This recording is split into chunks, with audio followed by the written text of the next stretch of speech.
नमस्कार मित्रों, स्वागत है मेरे चैनल ई अध्यापक पर। आज हम करेंगे गबन उपन्यास का सारांश। उससे पहले आपसे गुजारिश है कि मेरे चैनल को सब्सक्राइब कर लें और बेल आइकन को प्रेस कर लें। तो चलिए शुरू करते हैं। इस उपन्यास में मुख्य पात्र है रमानाथ। रमानाथ के परिवार में उनके पिता दयानाथ, माता जोगेश्वरी, दो छोटे भाई गोपी और विशंभर हैं।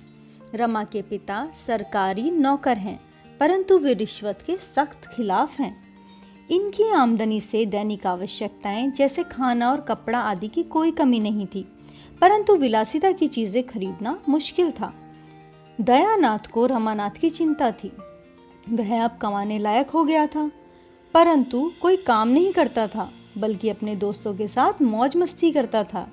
दयानाथ ने अपनी ईमानदारी से काफी शोहरत कमाई। इसी से प्रभावित उनके एक मित्र दीनदयाल ने अपनी बेटी जल्पा की शादी रमानाथ से करने का प्रस्ताव रखा। जल्पा के पिता की आमदनी केवल 5 रुपए थी, पर ऊपरी कमाई के कारण किसी वस्तु का अभाव न था। जल्पा बड़े लाड़ प्यार से पली। जल्पा को बचपन से ही गहनों से बहुत प्यार था। अपनी माँ के पास चंद्रहार देख वह सोचती थी कि उसे भी ससुराल से चंद्रहार मिलेगा। रमानाथ के पिता सादगीपूर्ण विवाह करना चाहते थे, परंतु जागेश्वरी विवाह में थोड़ी तड़क भड़क चाहती थी। उसने अपने पति को समझाया कि शादी के लिए कर्ज लिया जाए और दहेज में मिलने वाले रुपए से कर्ज को चुकाया जाए। दयानाथ को यह सही लगा और वह विवाह में खुले हाथ से पैसा खर्च करने लगे। सराफा से उधार में गहने बनवाए गए। बारात की शान देख लड़की वाले खुश थे। ससुराल से आए गहनों की नुमाइश को देखकर जल्पा दुखी हो गई, क्योंकि उसमें उसकी पसंद का चंद्रहार नहीं था। शादी समाप्त हुई। दयानाथ को जितनी आशा थी उतना दहेज न मिला। अब सराफा को उधार बाकी था, वह उसके लिए तकादा करने लगा। इससे दयानाथ परेशान हुए। उन्होंने सोचा बहू के कुछ गहने वापस देकर इससे पीछा छुड़ाया जाए, परंतु रमा से उन्होंने गहने लाने के लिए कहा। रमानाथ को इसमें शर्मिंदगी महसूस हुई, क्योंकि वो जल्पा के सामने अपनी अमीरी की डींगे हाँक चुका था। अतः रमानाथ ने चोरों की भांति जल्पा के सो जाने के बाद गहनों का बक्सा उठाकर अपने पिता को दिया। दयानाथ को यह अच्छा न लगा, पर वे क्या करते। सुबह घर में चोर आने का शोर मचा। गहने चले जाने के बाद जल्पा और दुखी रहने लगी। उसने घर से बाहर निकलना बंद कर दिया।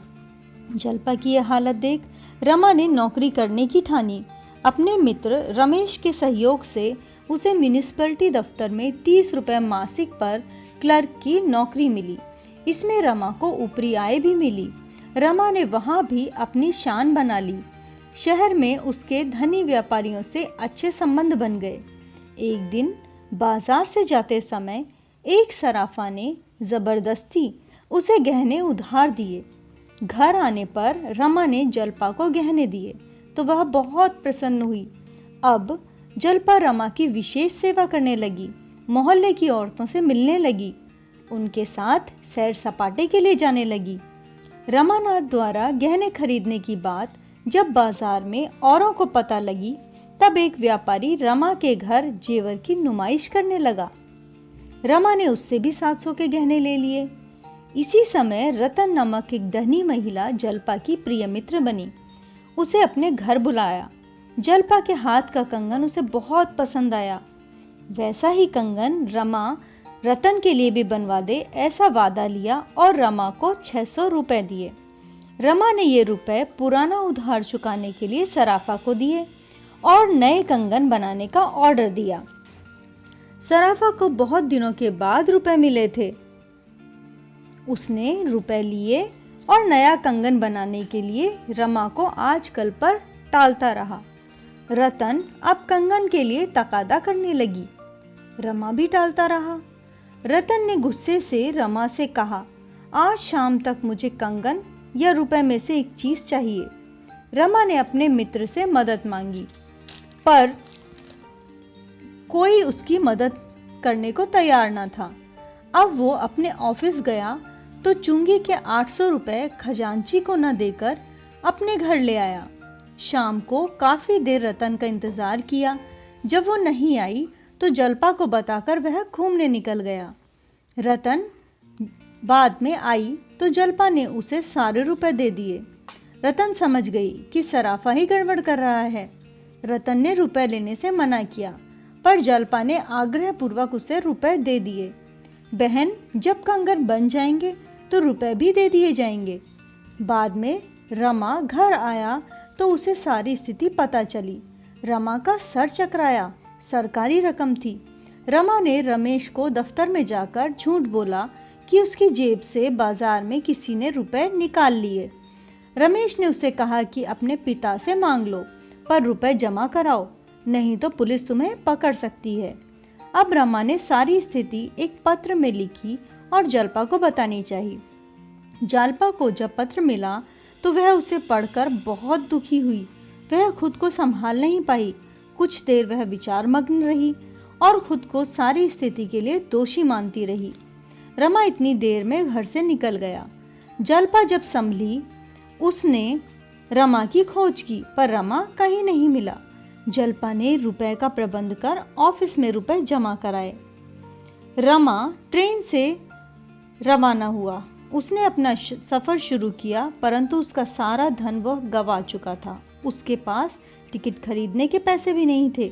वहां उसे देवी दीन नामक एक बुजुर्ग मिले, जिन्होंने रमा को टिकट के पैसे दिए और कलकत्ता में अपने घर में रहने की जगह दी। देवी दीन के साथ उनकी पत्नी जग्गो भी थी। वो सब्जी की दुकान चलाती थी। इसी से घर का खर्च चलता था। रमानाथ ने अपनी स्थिति देवी दीन को कुछ अलग ढंग से बता दी। अपने को पंडित बताकर वह देवी दीन के घर में रहने लगा। देवी दीन व जग्गो उसे अपना बेटा मानने लगे। वाचनालय से आते समय रमा को एक दिन कुछ युवक शतरंज का एक नक्शा सुलझाते हुए मिले। यह एक समाचार पत्र में छपा था और जीतने वाले को 50 रुपए का इनाम था। रमा ने उसे सुलझा दिया। जग्गो के समझाने पर इस रुपए से उसने चाय की दुकान खोली। दुकान से आमदनी होने लगी। फिर रमा के पुराने शौक जागे। एक बार थिएटर में एक नया नाटक लगा। रमा भेष बदल रात में उसे देखने गया, परंतु सामने से आते सिपाहियों को देख वो घबरा गया। सिपाहियों ने भी उसे शक होने पर पकड़ लिया। देवी दीन ने उसे छुड़ाने के लिए दरोगा के सामने रिश्वत का प्रस्ताव रखा। रुपए का प्रबंध करने चला गया।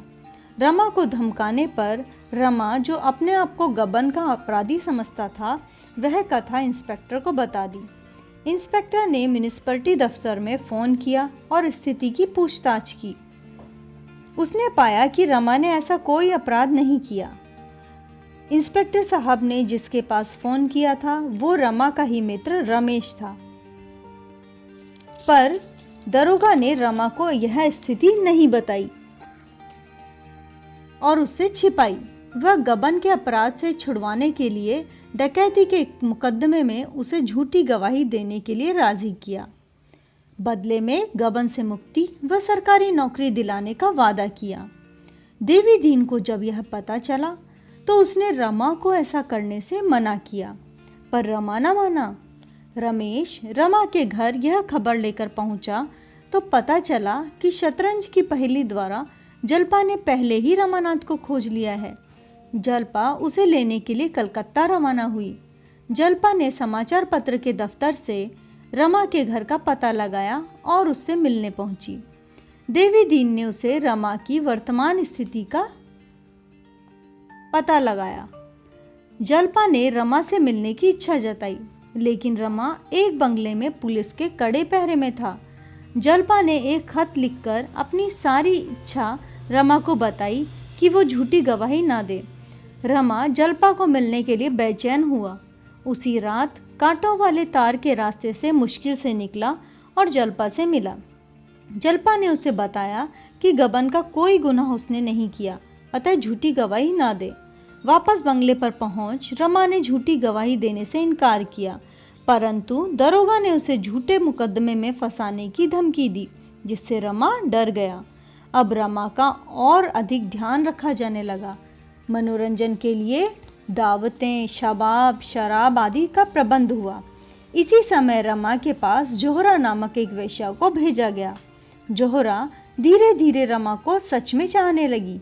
रमा ने एक दिन जल्पा को गंगा तट पर अत्यधिक करुण दशा में देखा, परंतु दरोगा के डर से उससे वह बात नहीं कर पाया। अब जल्पा का पता लगाने की जिम्मेदारी उसने जोहरा को दी। जोहरा ने पता लगा लिया कि जल्पा उसी डकैत के घर सेवा कर रही है जिसे रमा की वजह से फांसी की सजा हुई। ऐसा वह प्रायश्चित करने के लिए कर रही है। यह सुन रमा ने हाई कोर्ट के जज के सामने सब सच बता दिया। जज ने उसे बाइज्जत बरी किया और रमा, देवी दीन, जग्गो व जल्पा, जोहरा सभी को साथ लेकर गंगा के किनारे खेती करने लगा। वहीं वह अपने माता पिता और रतन को भी ले आया। एक बार गंगा में बाढ़ आ गई। रमा, जल्पा और जोहरा किनारे खड़े उसे देख रहे थे।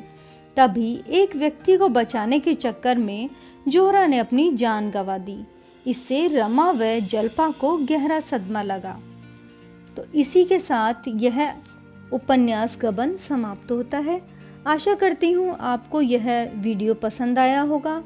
ऐसे ही और अधिक वीडियो जानने के लिए आप मेरे चैनल को सब्सक्राइब करें, और आप किसी विशेष पुस्तक का सारांश अगर चाहते हैं तो उसके लिए भी आप मुझे कमेंट करके बता सकते हैं। धन्यवाद।